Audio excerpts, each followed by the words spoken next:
ഒരിക്കൽ കൂടി സ്വാഗതം.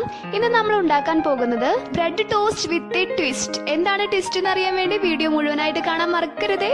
അപ്പൊ ഇതിനായി ഞാനിവിടെ 1 കപ്പ് റവയാണ് എടുത്തിരിക്കുന്നത്. അതിനുശേഷം 3 സ്പൂൺ മോരാണ് ഞാൻ ഒഴിക്കുന്നത്. നിങ്ങളുടെ തൈര് ഉണ്ടെങ്കിൽ തൈര് യൂസ് ചെയ്യാം. എന്റെ തൈര് ഇല്ലാത്തതുകൊണ്ടാണ് ഞാൻ മോര് യൂസ് ചെയ്യുന്നത്. അരിഞ്ഞു വെച്ചിരിക്കുന്ന ഒരു സവോള, അരിഞ്ഞു വെച്ചിരിക്കുന്ന ഒരു തക്കാളി, അരിഞ്ഞു വെച്ചിരിക്കുന്ന 4 മുളക്. മുളകിന്റെ അളവ് നിങ്ങളുടെ ഇഷ്ടത്തിനനുസരിച്ച് വേരിയേഷൻസ് വരുത്താം. 1/2 ടേബിൾ സ്പൂൺ ഉപ്പ്. ഇതെല്ലാം കൂടി നന്നായിട്ടൊന്ന് മിക്സ് ചെയ്യാം. ഇതിലേക്ക് 1/2 ഗ്ലാസ് വെള്ളം കൂടി ചേർത്ത് നന്നായിട്ടൊന്ന് മിക്സ് ചെയ്യാം. ഈ ഒരു കൺസിസ്റ്റൻസിയാണ് നമ്മുടെ ബാറ്ററിന് വേണ്ടത്.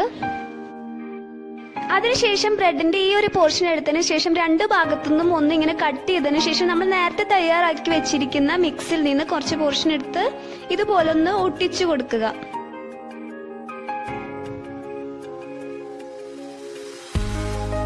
ഇങ്ങനെ ടോട്ടൽ 6 ബ്രെഡ് ഞാൻ സെറ്റ് ആക്കി വെച്ചിട്ടുണ്ട്. അടുത്തതായി ഞാനിവിടെ ഒരു പാൻ ചൂടാക്കാൻ വെച്ചിട്ടുണ്ട്. പാൻ ചൂടായപ്പോൾ ഞാൻ ഇതിലേക്ക് 1 ടേബിൾ സ്പൂൺ സൺഫ്ലവർ ഓയിൽ ആണ് ചേർക്കുന്നത്. നിങ്ങൾക്ക് ഏത് ഓയിൽ വേണമെങ്കിലും ചേർക്കാവുന്നതാണ്. അതിനുശേഷം നമ്മൾ നേരത്തെ തയ്യാറാക്കി വെച്ചിരിക്കുന്ന ബ്രെഡ് ഇതിലേക്ക് ഇട്ടതിന് ശേഷം നമ്മൾ നേരത്തെ തയ്യാറാക്കി വെച്ചിരിക്കുന്ന മിക്സ് ഇതിലേക്ക് ചേർത്ത് കൊടുക്കുക. അതിനുശേഷം സൈഡിൽ കൂടെ ഒന്ന് ഇങ്ങനെ എണ്ണ ഒഴിച്ചു കൊടുക്കുക. പിന്നീട് ബ്രെഡ് എല്ലാം ഒന്ന് തിരിച്ചിട്ട് കൊടുക്കുക, അല്ലെങ്കിൽ വേഗം കരിയും ബ്രെഡ് ആയതുകൊണ്ട്. ഇതുപോലെ തന്നെ എല്ലാ ബ്രെഡ് ടോസ്റ്റുകളും തയ്യാറാക്കുക. അപ്പൊ നമ്മുടെ വെറൈറ്റി ആയിട്ടുള്ള ട്വിസ്റ്റോട് കൂടിയ ബ്രെഡ് ടോസ്റ്റ് റെഡിയാണ്. എല്ലാവരും ട്രൈ ചെയ്ത് നോക്കണം. അടിപൊളി സ്വാദാണ്. ബ്രെഡിന്റെ ബാക്കി ഭാഗം കൊണ്ട് എന്ത് ചെയ്യാന്ന് ഡൗട്ട് ഉള്ളവർക്ക് ഒരു ക്രഞ്ചി ആയിട്ടുള്ള സാൻഡ്വിച്ചിന്റെ റെസിപ്പിയാണ് ഞാൻ മുന്നത്തെ വീഡിയോയിൽ ഇട്ടിരുന്നത്. അത് കാണാത്തവരുണ്ടെങ്കിൽ ഡിസ്ക്രിപ്ഷൻ ബോക്സിൽ ഞാൻ അതിന്റെ ലിങ്ക് കൊടുക്കുന്നുണ്ട്. അത് നോക്കി ചെയ്യും. നമ്മൾ ബ്രെഡ് ഒന്നും വേസ്റ്റ് ആക്കുന്നില്ല അതുകൊണ്ട്.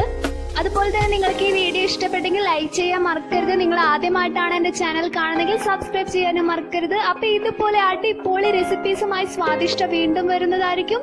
Stay tuned. Bye bye.